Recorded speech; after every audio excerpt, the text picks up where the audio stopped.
الحمدللہ رب العالمین والصلاة والسلام علی سید المرسلین اما بعد فاعوذ باللہ من الشیطان الرجیم بسم اللہ الرحمن الرحیم اللہم صلی علی سیدنا و مولانا محمد وعلی آلہ واصحابہ وبارک وسلم وصلی علیہ رسول اللہ صلی اللہ تعالیٰ علیہ وآلہ وسلم کا فرمان عالی شان ہے، میرا جو امتی اخلاص کے ساتھ مجھ پر ایک مرتبہ درود پاک پڑھے، اللہ پاک اس پر 10 رحمتیں اتارے گا، اس کے 10 درجات بلند فرمائے گا اور اس کے لیے 10 نیکیاں لکھے گا اور اس کے 10 گناہ مٹا دے گا۔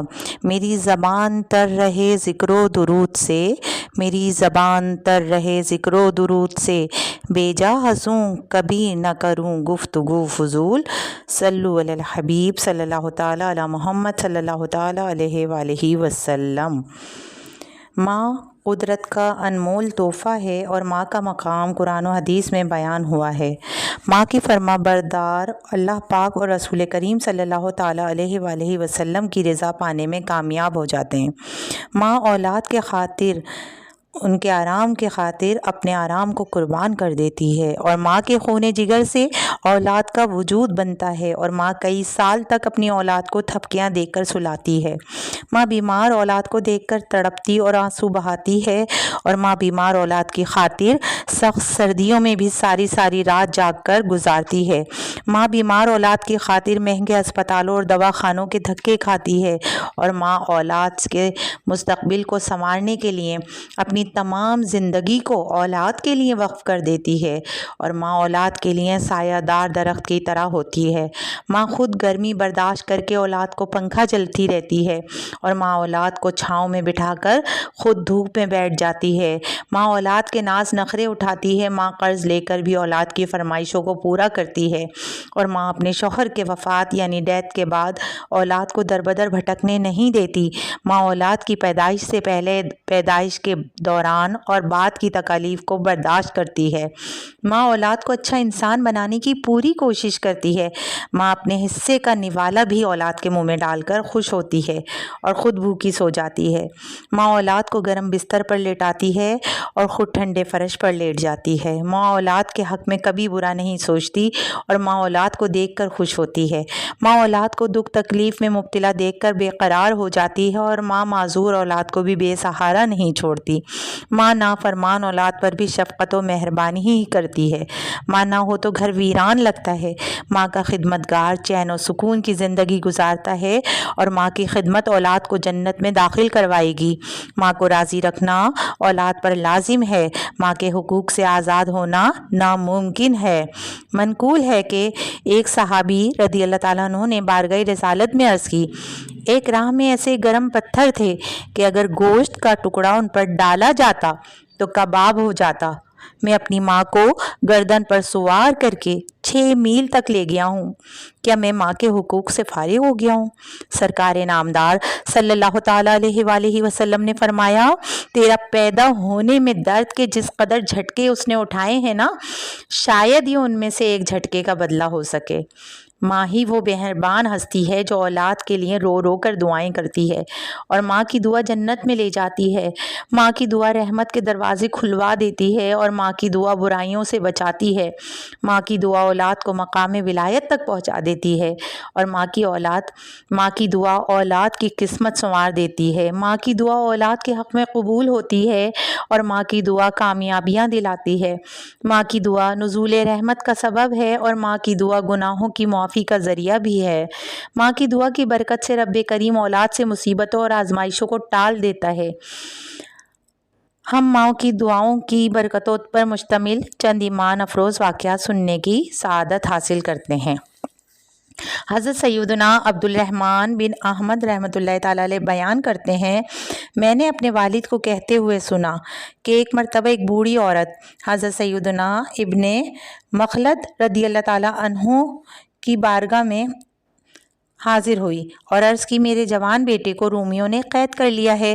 میرا ایک چھوٹا سا گھر ہے، اس کے علاوہ میرے پاس کوئی مال نہیں اور اس گھر کو بیچ بھی نہیں سکتی، لہٰذا آپ کسی صاحب حیثیت سے کہہ دیجئے کہ وہ فدیہ دے کر میرے بیٹے کو آزاد کرا لے، کیونکہ اب نہ تو مجھے دن کو قرار آتا ہے اور نہ رات کو نیند آتی ہے۔ آپ رحمۃ اللہ تعالیٰ علیہ نے اسے تسلی دیتے ہوئے فرمایا، محترمہ آپ جائیے، میں آپ کے معاملے کو حل کرنے کی کوشش کرتا ہوں۔ راوی کہتے ہیں جب وہ بڑھیا چلی گئی تو آپ رحمۃ اللہ تعالیٰ علیہ سر جھکا کر بیٹھ گئے اور آپ رحمۃ اللہ تعالیٰ علیہ کے مبارک ہونٹ جنبش کر رہے تھے جیسے کچھ پڑھ رہے ہوں۔ کچھ عرصے بعد وہی بوڑھی عورت اپنے جوان بیٹے کے ساتھ آپ رحمۃ اللہ تعالیٰ علیہ کی بارگاہ میں حاضر ہوئی اور آپ رحمۃ اللہ تعالیٰ علیہ کو دعائیں دیتے ہوئے کہنے لگی، الحمدللہ میرا بیٹا سلامتی کے ساتھ لوٹ آیا ہے اور وہ آپ کی بارگاہ میں اپنا سفر نامہ بھی بیان کرے گا۔ چنانچہ پھر اس عورت کا بیٹا آیا اور بولا، میں قیدیوں کی ایک جماعت کے ساتھ رومی بادشاہ کی قید میں تھا، اس کے قبضے میں بہت سارے باغات تھے، وہ ہر روز ہمیں اپنے باغات یعنی گارڈن کے اندر کام کرنے کے لیے بھیجتا اور شام کو واپس قید خانے میں ڈلوا دیتا۔ ایک دن جب ہم مغرب کے بعد باغات میں کام کر کے واپس قید خانے کی طرف آ رہے تھے تو اچانک میرے پاؤں میں بندھی مضبوط بیڑیاں خود بخود ٹوٹ گئیں اور زمین پر گر پڑیں۔ راوی کا بیان ہے کہ نوجوان نے جس دن اور جس وقت میں بیڑیاں ٹوٹنے کے بارے میں بتایا تھا تو وہ وہی دن اور وقت تھا جس میں بڑھیا حضرت ابن مخلد رحمۃ اللہ تعالیٰ علیہ کی بارگاہ میں دعا کے لیے حاضر ہوئی تھی۔ سپاہیوں نے مجھے یعنی بوڑھی عورت کے بیٹے سے پوچھا، کیا تو نے بیڑیاں توڑ دی ہیں؟ تو میں نے کہا نہیں، وہ تو خود بخود میرے پاؤں سے ٹوٹ کر گر پڑی ہیں۔ نوجوان کی یہ بات سن کر سپاہی بہت حیران ہوئے اور انہوں نے جا کر اپنے افسر کو بتا دیا، وہ بھی حیران ہوا اور اس نے فوراً ایک لوہار کو بلوا کر کہا، اس نوجوان کو بیڑیوں میں جکڑ دو۔ لوہار نے مجھے بیڑیاں پہنا دیں، ابھی میں چند قدم ہی چلا تھا کہ وہ بیڑیاں بھی میرے پاؤں سے ٹوٹ گئیں۔ میرے اس معاملے پر سب لوگ بہت حیران ہوئے اور انہوں نے اپنے راہبوں مذہبی یعنی پیشواؤں کو بلا کر ساری صورتحال سے آگاہ کیا۔ راہبوں نے ساری گفتگو سن کر مجھ سے پوچھا، کیا تمہاری والدہ زندہ ہیں؟ میں نے کہا الحمدللہ میری والدہ زندہ ہیں۔ راہب میری بات سن کر ان لوگوں کی طرف متوجہ ہوا اور کہنے لگا، اللہ کریم نے اس کی ماں کی دعا قبول فرما لی ہے۔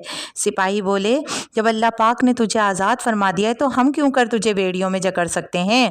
یہ کہہ کر رومیوں نے مجھے رہا کر دیا اور مجھے مسلمانوں سے ملوا دیا۔ تو یوں ماں کی دعا اور سیدنا ابن مخلد رحمۃ اللہ تعالیٰ علیہ کی برکت سے اس نوجوان کو رہائی کا پروانہ نصیب ہو گیا۔ اس میں کوئی شک نہیں کہ اللہ کریم نے ماں کی دعاؤں میں تاثیر رکھی ہے۔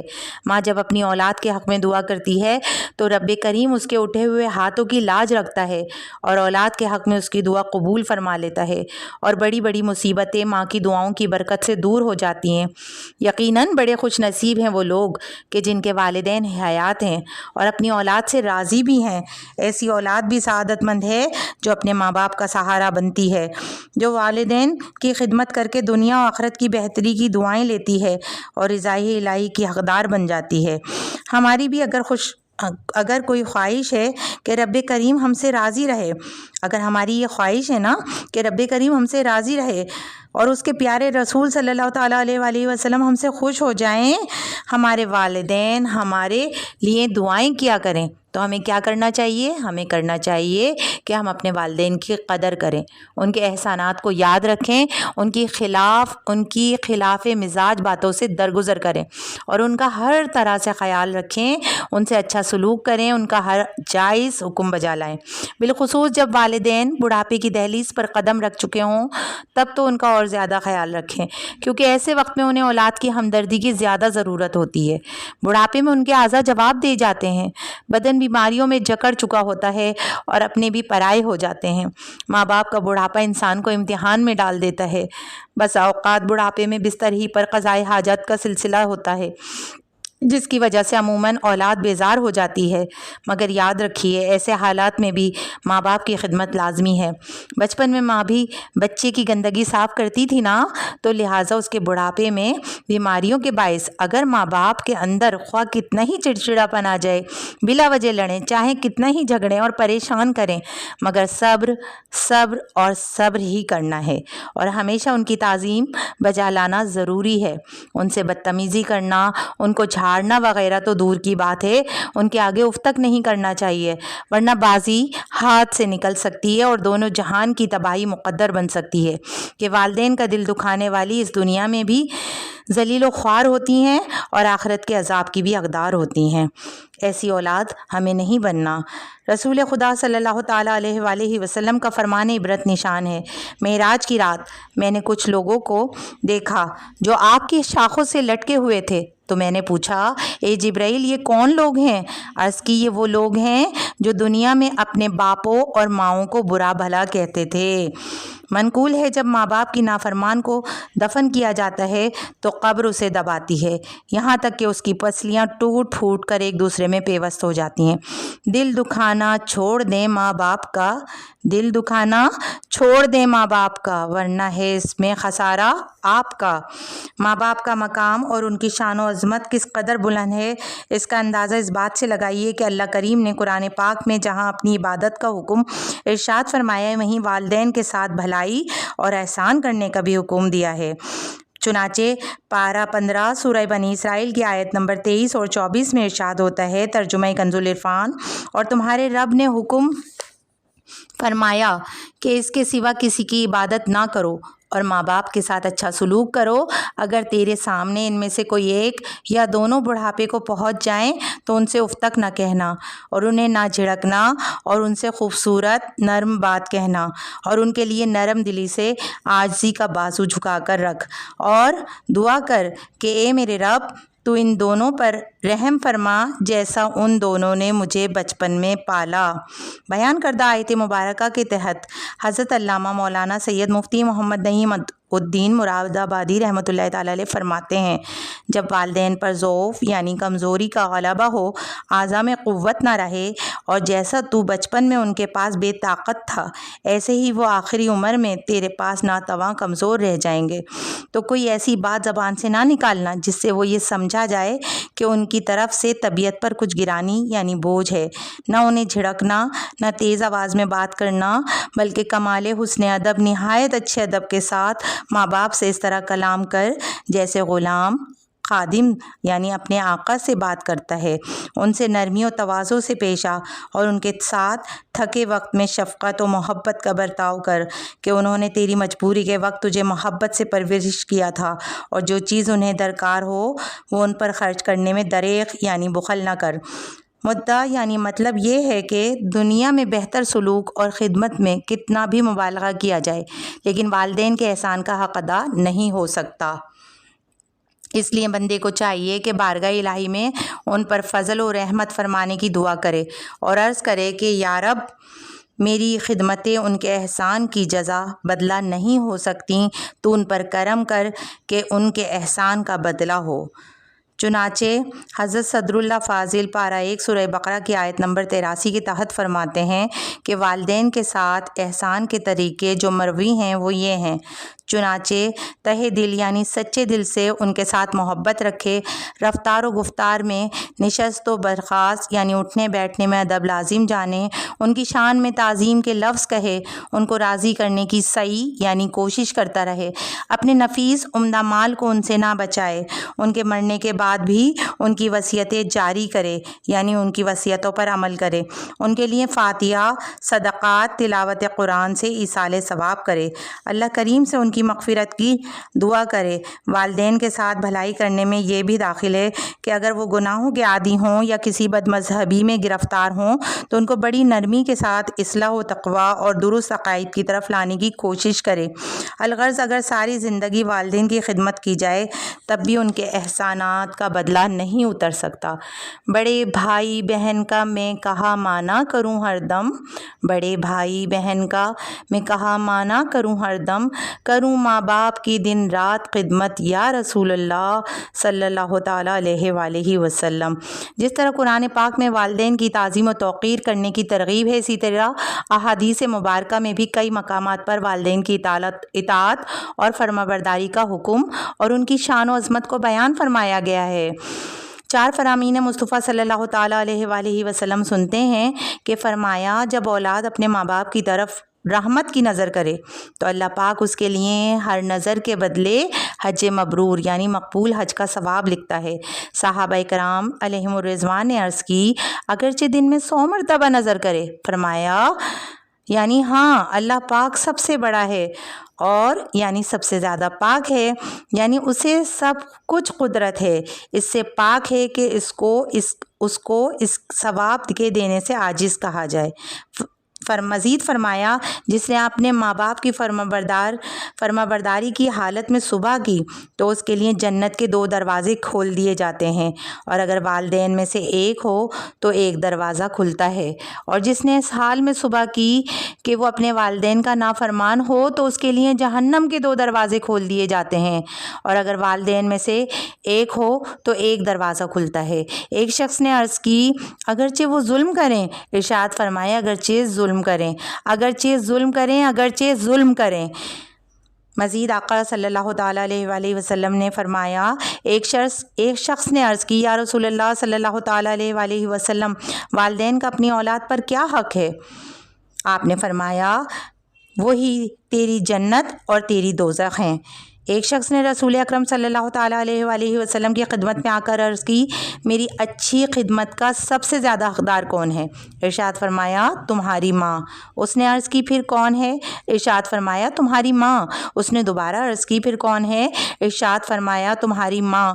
عرض کی پھر کون ہے؟ ارشاد فرمایا تمہارا باپ۔ متی اپنے ماں باپ کا کر میں ان کا ہر ایک حکم بجا لاؤں یا الہی صلی اللہ تعالیٰ علیہ وآلہ وسلم۔ بیان کردہ احادیث مبارکہ سے کیا معلوم ہوا؟ ابھی ہم نے بیان کی ہیں نا احادیث مبارکہ 4، تو ان سے ہمیں کیا معلوم ہوا کہ ماں باپ کا مقام و مرتبہ نہایت بلند و بالا ہے کہ اگر انسان انہیں راضی رکھے تو اس کی دنیا اور آخرت سنور جاتی ہے، جبکہ انہیں ناراض کرنا جہنم میں لے جانے والا کام ہے۔ یہ بھی معلوم ہوا کہ والدین اگرچہ ظلم کرتے ہوں مگر پھر بھی اولاد پر ان کی فرما برداری کرنا ضروری ہے۔ بالفرض والدین کسی سے ناراض ہوں، ڈانٹ ڈپٹ کریں، ماریں تو اسے چاہیے کہ وہ ماں باپ کو قصوروار ٹھہرانے کے بجائے اپنے ضمیر کو یوں ملامت کرے کہ اس میں بھی میری ہی غلطی ہوگی۔ اگر میں انہیں راضی رکھتی تو آج مجھے یہ دن دیکھنا نہ پڑتا، کیونکہ والدین تو اولاد پر بہت زیادہ مہربان ہوتے ہیں، بھلا وہ کیوں میرے ساتھ اس طرح کا سلوک کریں گے؟ اس لیے ہمیں غور و فکر کر لینا چاہیے۔ بعض دفعہ ایسا بھی ہوتا ہے کہ ہماری اپنی ہی غلطی ہوتی ہے، اس لیے ماں باپ کی دعائیں لیں۔ جن کے ماں باپ زندہ ہیں، اگرچہ کسی کی ماں زندہ ہے، کسی کے باپ زندہ ہیں، تو ان کی دعائیں لیں خدارا۔ آپ لوگوں کو کسی پیر فقیر کے پاس جانے کی ضرورت نہیں ہے، بلکہ گھر میں ہی آپ کے اتنے بڑے پیر صاحب موجود ہوتے ہیں، آپ ان کی دعائیں لیں۔ ماں باپ جو ہوتے ہیں مرشد کامل ہوتے ہیں، ان کی دعائیں قبول ہوتی ہیں اولاد کے حق میں، یقین کریں۔ ابھی ہم نے سنا ایک واقعہ بھی کہ رومیوں کی فوج سے کیسے وہ سپاہی واپس آیا، تو اس لیے ہم نے پورا واقعہ سنانا۔ تو آج سے سب نیت کریں کہ ہم اپنے ماں باپ کا دل دکھائیں گے نہیں، اور بالکل ان کے ساتھ ان کی خدمت کریں گے، اگرچہ وہ ہمارے اوپر ظلم ہی کیوں نہ کریں، ہم نے ان کے ساتھ رحم ہی کرنا ہے، کیونکہ یہ اللہ کا حکم ہے۔ ہم نے ابھی آیت کریمہ بھی سنی، اللہ اور رسول کا حکم ہمیں دل و جان سے ماننا چاہیے۔ وما علینا الا البلاغ المبین۔